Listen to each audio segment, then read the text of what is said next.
Hello, everyone. Yasir here, and this will be my presentation about this class, Leadership and Development. And I've read the book, and this is my kind of recap, and I'll try my best to tie a couple of leadership and communication based things that I picked up from the book. So here it is. Leadership and communication are inseparable, as we learned from the book. And I've learned that also great leaders inspire trust, they foster collaboration, and also they drive results by mastering the art of communication. If someone manages to master communication, that itself unlocks a lot of doors as a leader, especially. So the leader's brain by our author, Dr. Michael Platt, reveals how neuroscience can elevate communication skills, and it also by extending leadership effectiveness. So today I'll share some insights from the book to help develop communication strategies that enhance trust, motivation, and connection in leadership. And here's some notes that I wrote down. There's a couple of points here, so I'll just go through them and then go on from there. Okay, so the first one is about the neuroscience point that I mentioned earlier. So, effective communication, Dr. Michael believes that it starts with understanding how our brains process and respond to messages. And that ties to emotional intelligence. Emotional intelligence enhances communication by allowing leaders to recognize and respond to emotions.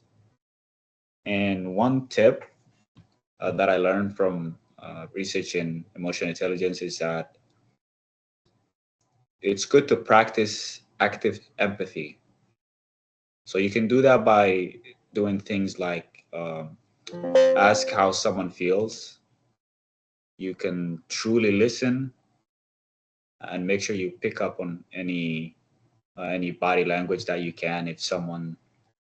Uh, if someone doesn't tell you, like if you ask them how they feel and they don't tell you, you can try to pick up those cues, and truly that would make you understand how they're truly feeling, and but also just listening to them, like you said.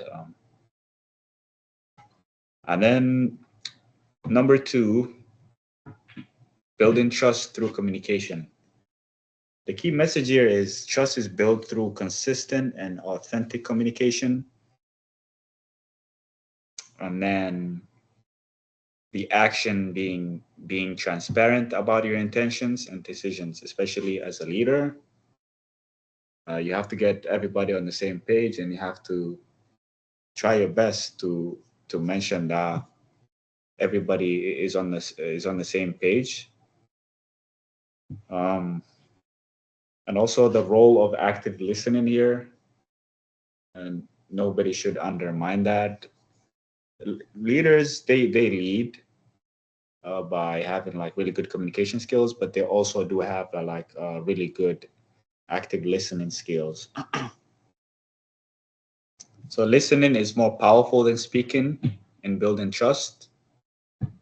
So that's why I would definitely recommend that. And one other tip I'll give is to use a 3 second rule, which is you pause for 3 seconds after someone finishes speaking to ensure they've completed their thought and what they were about to say before you proceed on uh, giving a response. All right.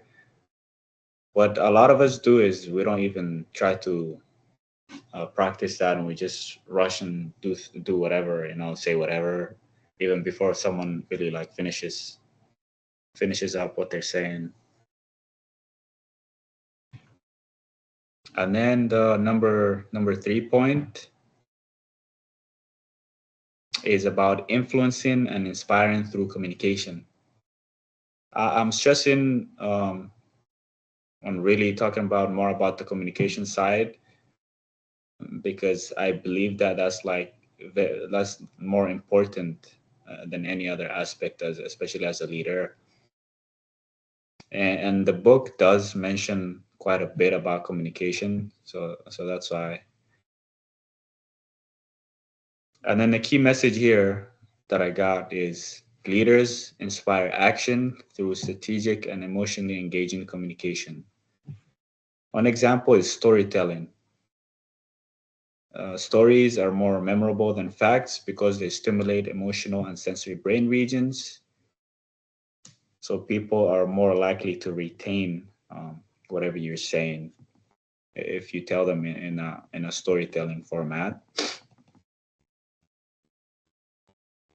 And then you use your vision statements effectively. A compelling vision stimulates the brain's prefrontal cortex, the area responsible for planning and goal setting. And then a tip I got from that is frame your vision with actions. So you have to follow up because you can't just have a vision without really working towards it. The fourth point is managing conflict through communication. Conflict increases cortisol levels, making people defensive and less rational. So this is where you want to stay calm and you want to use neutral language to try to de-escalate tensions whenever those arise. And then the fifth point that I got from reading the book is the practical steps for improving leadership. So you start with self-awareness. That's the first step. You really try to reflect on how your words and tone affects others. And then what you do is you listen more than you speak. Again, listening is much more important than it's much more important because that's when you really understand what someone is trying to say. And of course, the response and everything else is just as important, but you have to listen first to get to that stage. And then you align actions and words.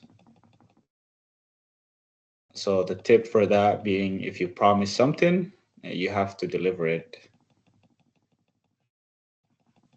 And then the fourth step is use emotion to drive action. You try to combine the data with emotional appeals to inspire your audience because a team that's inspired and that's motivated is truly unstoppable.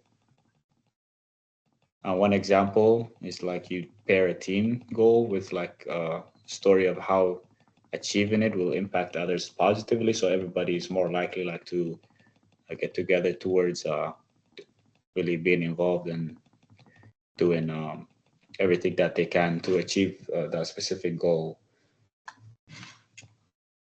In conclusion, leadership through communication is not just about transmitting information, it's about building trust, building teams, and inspiring action and creating connection as well.